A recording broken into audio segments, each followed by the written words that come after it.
Bismillahirrahmanirrahim. Assalamualaikum warahmatullahi wabarakatuh. Salam sejahtera untuk kita semua. Perkenalkan, saya Nur Aida SPMSI, dosen tetap pada Program Studi Teknologi Industri Pertanian Fakultas Pertanian Universitas Al-Muslim. Adapun bidang ilmu yang saya tekuni yaitu bidang hidrologi. Pengelolaan daerah aliran sungai dan hidrologi hutan merupakan beberapa mata kuliah wajib yang saya ampu. Video ini akan memuat informasi terkait pernyataan diri dosen dalam unjuk kerja Tridharma Perguruan Tinggi atau disingkat dengan PDD UKTPT dalam bidang pengajaran. Sebagai seorang dosen, saya melaksanakan Tridharma Perguruan Tinggi. Salah satunya adalah bidang pengajaran, di mana saya menerapkan metode DAA, yaitu Delivery, Interaction, and Assessment. Metode tersebut meliputi delivery, yaitu penyampaian materi dalam ruang perkuliahan, baik menggunakan bahan ajar ataupun studi kasus. Interaction, yaitu interaksi berupa diskusi interaktif dalam perkuliahan, baik antara mahasiswa dengan dosen ataupun sebaliknya. Diskusi biasa dilakukan dalam bentuk kelompok ataupun individu. Asesmen berupa penugasan, baik tugas terstruktur maupun kuis. Adapun komponen penilaian meliputi absensi 15%, sikap 10%, tugas 20%, kuis 15%, UTS 20%, dan UAS 20%. Dan nilai dari mahasiswa dapat diakses melalui SIAKAD masing-masing. Pada kesempatan kali ini, saya akan menjelaskan salah satu mata kuliah yang saya ampu, yaitu mata kuliah pengelolaan daerah aliran sungai. Mata kuliah ini disajikan pada semester ganjil, khususnya semester 5, dengan bobot 3 SKS. Uraian 3 SKS tersebut adalah 2 SKS teori dalam perkuliahan dan 1 SKS praktikum. Mata kuliah ini merupakan salah satu mata kuliah wajib di program studi kehutanan. Adapun deskripsi umum mata kuliah pengelolaan daerah aliran sungai, yaitu mata kuliah ini berisi tentang komponen-komponen DAS, delineasi DAS, konsep DAS versus wilayah administrasi, serta faktor-faktor penyebab kerusakan DAS berupa upaya perbaikan serta pengelolaan DAS-nya. Mata kuliah pengelolaan DAS diharapkan memberikan pengetahuan penunjang bagi mata kuliah lain yang relevan yang akan diajarkan pada semester-semester selanjutnya. Adapun capaian pembelajaran studi yang dibebankan pada mata kuliah ini antara lain. Yang pertama, menunjukkan sikap bertanggung jawab atas pekerjaan di bidang keahliannya secara mandiri, mampu mengambil keputusan secara tepat dalam konteks penyelesaian masalah di bidang keahliannya berdasarkan hasil analisis informasi dan data serta diimplementasikan dalam pengelolaan hutan dan ekosistem. Yang ketiga, mampu mengelola kehutanan secara lestari untuk menghasilkan hasil hutan yang bermanfaat untuk kesejahteraan manusia. Yang keempat, menguasai teoritis ilmu dasar, budidaya hutan, manajemen hutan, teknologi, dan konservasi di bidang kehutanan.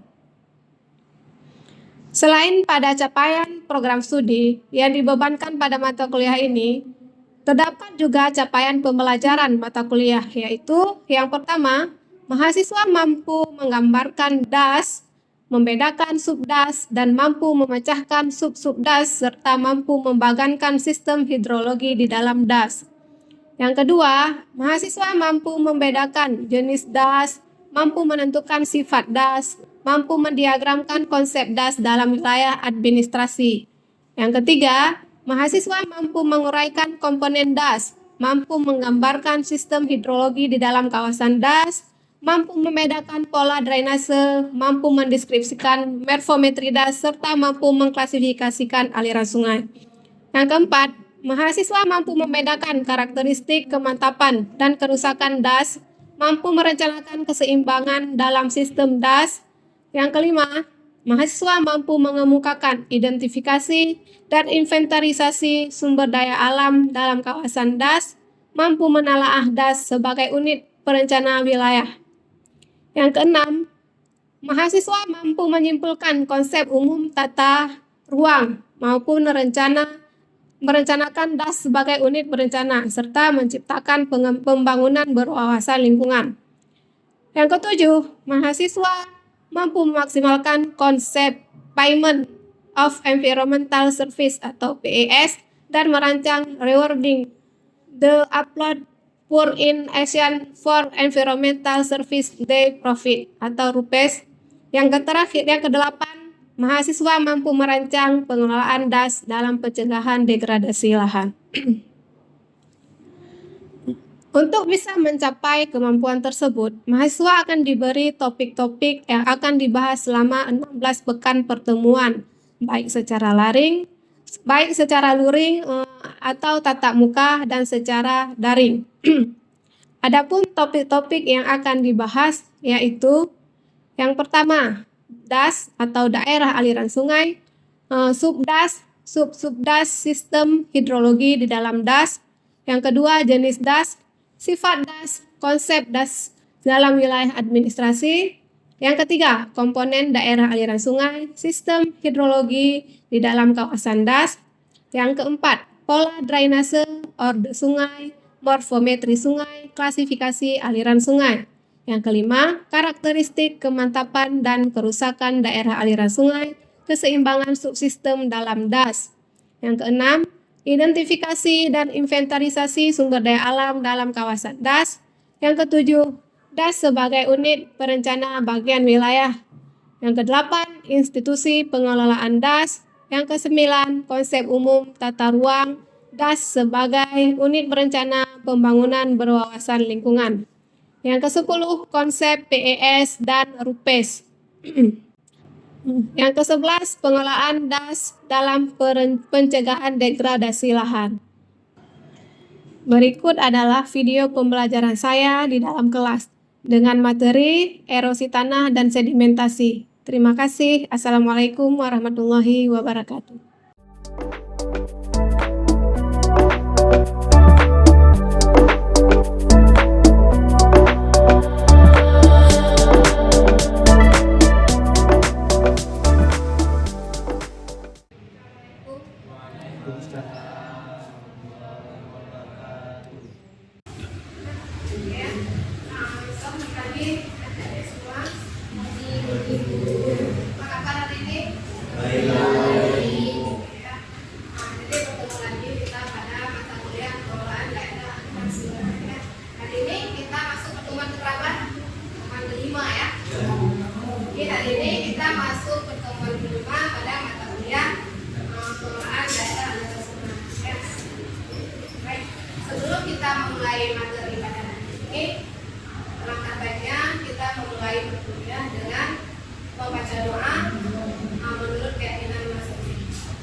Nah, kira-kira apa itu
tidak bisa dipisahkan karena erosi itu menghasilkan sedimen. Nah, sedimentasi adalah tujuan dari sedimen tersebut. Jadi keduanya ini saling mempengaruhi dan memberikan dampak signifikan terhadap lingkungan. Jadi apa dampaknya?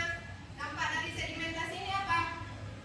Ada yang mungkin pernah lihat sedimen di sungai, atau nggak usah kita lihat yang paling jauh, di selokan pinggir rumah, misalnya depan rumah. Ada nampak dia tanah bertumbuh. Nah, itu namanya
menyebabkan tekanan. Sehingga apabila dia jatuh ke permukaan tanah tanpa ada penghalang, dia akan menyebabkan tadi erosi percik. Jadi tanah itu akan terpercik. Ya, kita aja merasakan sakit ya, apalagi tanah. Jadi ini ya, faktor iklim yang menyebabkan erosi adalah curah hujan. Jadi hujan, tetesan air hujan dan aliran permukaan adalah hal utama dari curah hujan yang menyebabkan terjadinya erosi. Sehingga dia ini mengakibatkan pecahnya agregat tanah di pada kinetik. Jadi energi kinetik ini yang memecah belahkan agregat tanah. Agregat tanah tahu? Kita belajar itu tanah kan? Nah, jadi kita mempelajari agregat tanah itu tanah. Jadi dia yang menyebabkan tanah, sehingga tanah itu mempunyai ya akarnya kompak. Ini namanya agregat tanah. Terus selanjutnya faktor yang kedua penyebab erosi adalah faktor tanah. Kenapa tanah itu mempengaruhi terjadinya erosi? Yang kalian ingat jenis tanah apa aja? Tanah gambut, terus liat, terus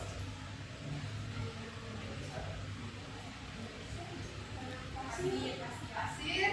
Jadi apa dari tanah itu yang mempengaruhi erosi? Ini ada tekstur tanah, struktur tanah, infiltrasi dan kandungan bahan organik yang ada di dalam tanah. Jadi setiap tanah itu memiliki kandungan, tekstur, struktur, infiltrasi dan kandungan bahan organik yang berbeda. Jadi ini, jadi setiap tanah itu bukan semua tanah yang mampu tererosi, tapi tergantung dari kandungan ini di dalam tanah. Bagaimana cara kita mengetahui tekstur tanah, struktur tanah, infiltrasi? Bagaimana caranya? Dengan melakukan analisis. Nah, jadi setelah kita menganalisis, baru kita tahu bagaimana struktur tanahnya. Nah, terus semakin tinggi tekstur tanah, dia akan untuk tegaan tanah terhadap erosi semakin tinggi. Ya, artinya apa? Kalau peka artinya apa? Dia akan mudah apa tidak tererosi? Mudah. Jadi semakin mudah tererosi. Jadi kalau misalnya kayak jenis tanah liat, dia itu padat ya. Jadi kemampuan menyerap airnya juga rendah. Jadi daya untuk tererosi dia mungkin lebih rendah. Jadi yang diperbolehkan tentunya dari batas ambang maksimum. Jadi soil loss tolerance. Jadi artinya yang ada batas maksimumnya. Ini tadi, jadi dia tidak boleh di atas 15 ton per hektar per tahun. Jadi seandainya dia sudah masuk kategori sedang seperti ini, 60 sampai 180 ton per hektar per tahun, ini sudah kategori sedang. Artinya apa di sini? Sudah bisa yang namanya dilakukan tindakan pencegahan. Jangan sampai dia masuk intervensi berat dan ya. Oke, sekian penyampaian tadi untuk hari ini. Mungkin ada yang mau ditanyakan atau didiskusikan?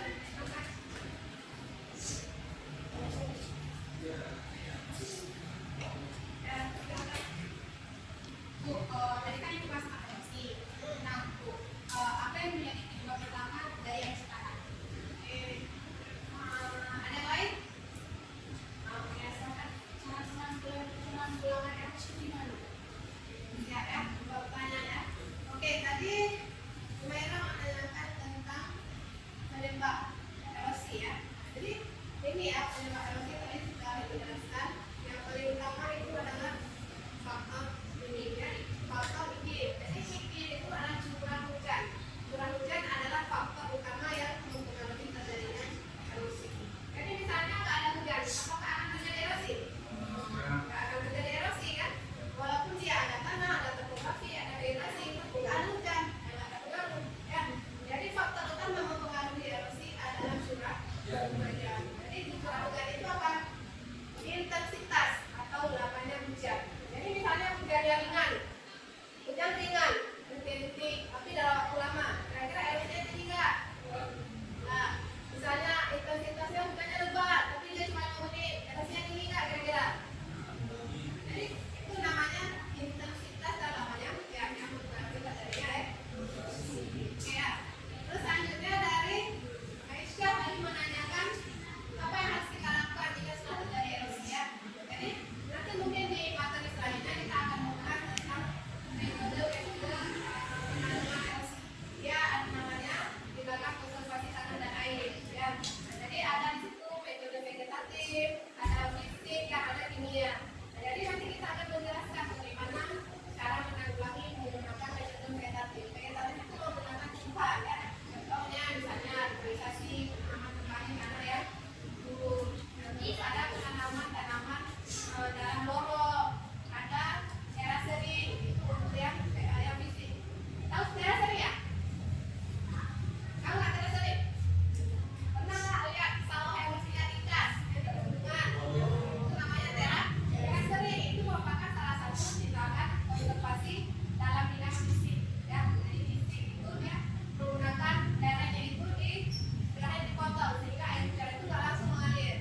positif